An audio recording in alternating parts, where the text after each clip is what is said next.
Looks like Judges chapter number 8.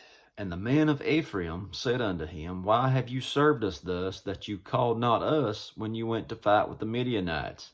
And they did chide with him sharply. And he said unto them, What have I done now in comparison of you? Is not the gleaning of the grapes of Ephraim better than the vintage of Abiezer?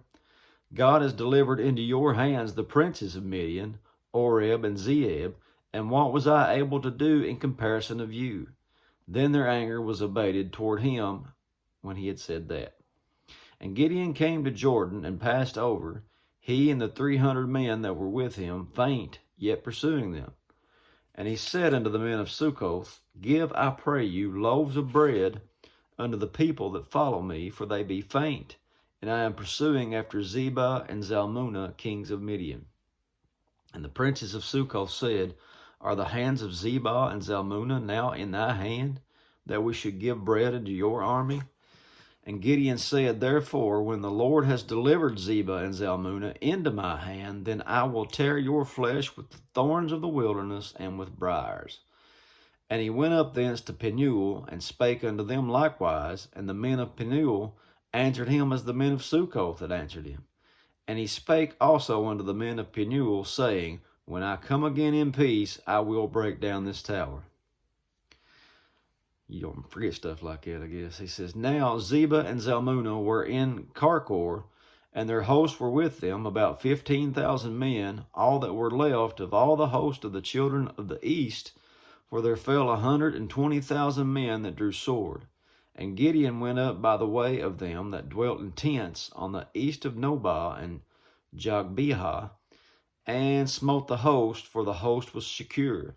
And when Zebah and Zalmunna fled, he pursued after them, and took the 2 kings of Midian, Zebah and Zalmunna, and discomfited all the hosts. And Gideon the son of Joash returned from battle before the sun was up, and caught a young man of the men of Succoth, and inquired of him, and described unto him the princes of Succoth, and the elders thereof, even 70 men.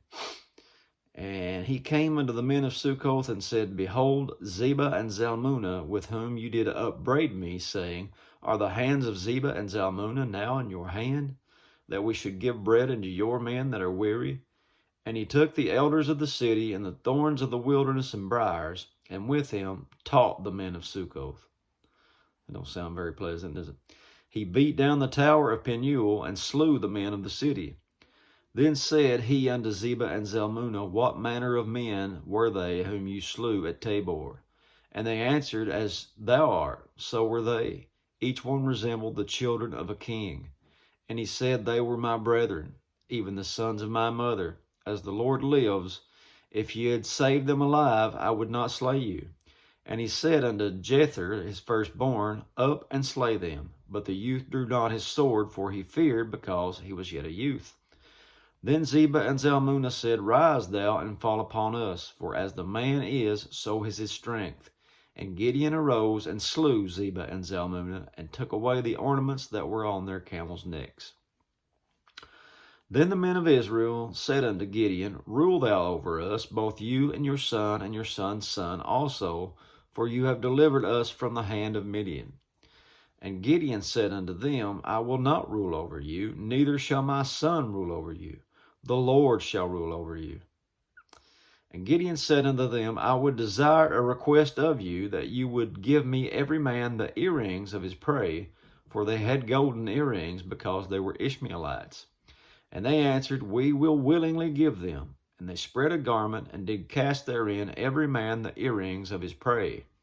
And the weight of the golden earrings that he requested was 1,700 shekels of gold, besides ornaments and collars and purple raiment that was on the kings of Midian, and besides the chains that were about the camels' necks. And Gideon made an ephod thereof, put it in his city, even in Ophrah, and all Israel went there a-whoring after it, which thing became a snare unto Gideon and his house.